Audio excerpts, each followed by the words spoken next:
Біз Қазақстанда, ежелгі қазақ жерінде өмір сүреміз. Қазақстан Еуразия кеңістігінің қақ ортасында орналасқан. Біз балдырған, тең басқан, дос құшағын теңге ашқан. Тілегіміз әділдік, ашық болсын кең аспан. Нәсілдерге нәсіл болсын нұрлы күн, ынтымақтың шіртім деумен бір жырын. Татулығын жырға қосам ұлттардың, мақтан қылып ұлыстардың бірлігін. Достықты үлгі санаған, біз бір үйде тұрамыз, қалған ата бабадан бірлік асыл мұрамыз. Білі халықтар, осай туған ғасының, бақшаның әлемде, ұмытылмас ғасының.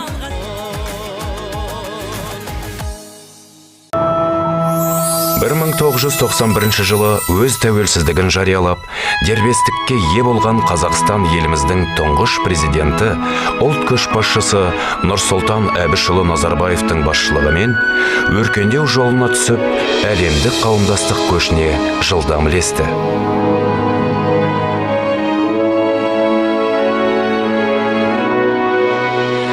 1995 жылы дүниеге келген Қазақстан халықтарының ассамблеясы рухани зияткерлік бағыттардың өміршең болуына ықпалдастық танытуда.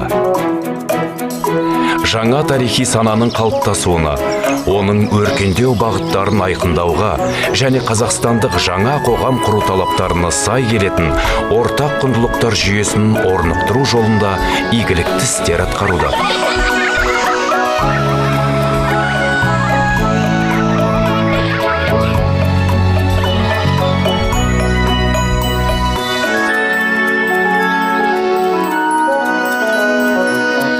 Біздің туымыз көк түсті.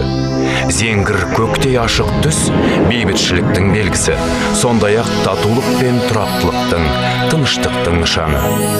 Күн тіршіліктің және сарқылмас қуаттың көзі. Ал күн астында қанат жайған қыран бүркіт, тәуелсіз жас Қазақстанның әлемдік өркениетке құлаш ұрған ұмтылысының бейнесі.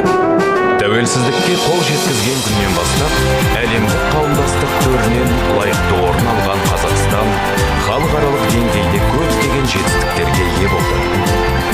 Көк туын асқақ көтерген қазақстандықтарды бұл күнде әлем жұртшылығы таниды.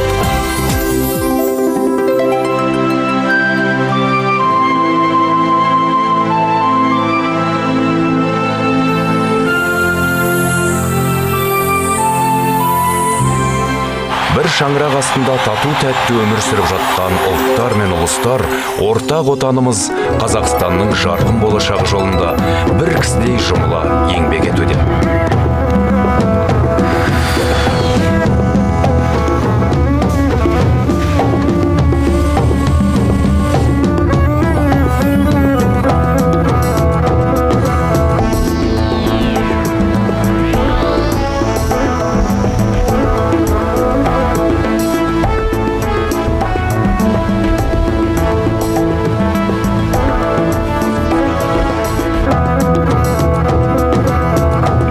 Жарасқан ұлттар мен ұлыстардың мекені Қазақстан этносаралық ынтымақтастықтың жарқын көрінісін паш етуде.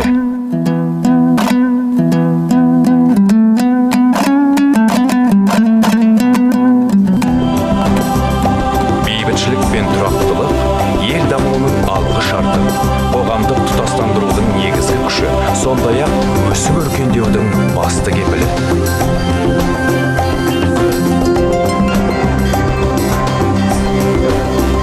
Конфессияаралық келісім, азаматтық қоғам, мәдени және діни сұхбаттар жарасымы отанымыздың ең басты құндылығы болып табылады.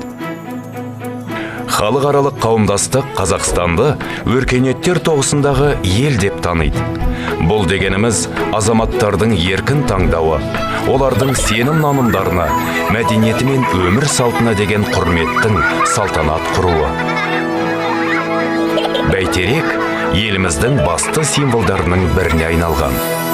Аңыз бойынша тамырын тереңнен тартатын бұл көне мифологиялық алып бәйтеректің ақша бұлттан әр асып жатқан ұшар басын бақыт құсы самұрық құс мекен етеді. Еліміздің жүрегі Астана Бұл күнде барлық қазақстандықтардың мақтанышы. Жаңа дәуір 21 ғасырдың құрдасы Астана қаласы, тәуелсіз республикамыздың жарқын болашағының айғағы. Ел таңбамыздың ортасына, айналасына жарық сәуле шашқан киіз үйдің шаңырағы бейнеленген. Ел таңбаның екі бүйіріне симметриялы түрде қос қанатты тұлпар бедерленген. Ортасында Қазақстан деп жазылған. Қазақстан біздің ортақ шаңырағымыз.